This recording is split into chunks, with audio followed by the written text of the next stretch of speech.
और उनका जो स्वामी है कौन, कामदेव, उनको भेजा, जाओ जा करके उनकी समाधि को जगाओ, ये कहीं हमारे राज्य को नहीं छीन ले। कामदेव अपनी सेना को लेकर के चला और जैसे ही सेना को लेकर के चला, नारद जी की समाधि के लिए पहले शीतल मंद समीर हवा चलवाई, अप्सराओं को नचवाया, लेकिन उनकी समाधि नहीं टूटी। उन्होंने अपनी पूरी कोशिश की लेकिन इनके ऊपर कोई असर नहीं हुआ। तो ये जब असर नहीं हुआ तो हार मान करके कामदेव इनके चरणों में गिर गया। इधर मैं लौट करके जाता हूँ, समाधि नहीं खुलती है तो देवराज इंद्र नाराज होंगे, उनके मारने से तो अच्छा है मैं इन्हीं के चरण पकड़ लूं। तो जैसे ही कामदेव ने नारद जी के चरण पकड़े, नारद जी की समाधि खुल गई। उन्होंने कहा क्या कारण है? उन्होंने कहा मैं तुम्हारी समाधि को तोड़ने आया था। किस लिए? देवराज को ये इच्छा हुई थी कहीं मेरे ये स्वर्ग को नहीं ले लें, मेरी कुर्सी को नहीं ले लें।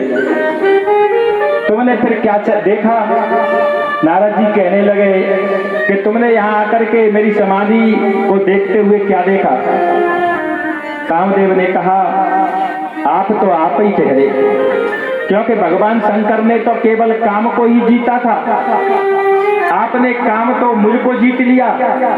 और भगवान शंकर क्रोध को नहीं जीता, लेकिन तुमने क्रोध को भी जीत लिया। तुमने मुझ पर प्रसन्न नहीं होकर कहा है, मुझ पर क्रोध नहीं किया, तो आप तो भगवान शंकर से भी ज्यादा बढ़ के हैं। भगवान शंकर ने काम को ही जीता, मुझे जला दिया था क्रोध करके, लेकिन क्रोध नहीं जीत पाए थे। तुमने काम और क्रोध दोनों को जीत लिया। नारद जी ने कहा तो सुनो, तीसरा एक और गुण है, अवगुण है। क्या? लोभ।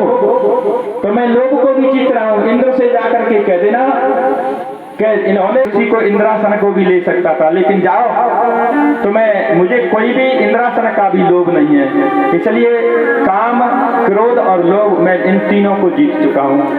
उन्होंने कहा वाह। कामदेव ने चलते चलते अपना एक बाण छोड़ दिया। बालक ये तीन से जीत गया है, लेकिन चौथे से तुम जरूर हार जाएंगे।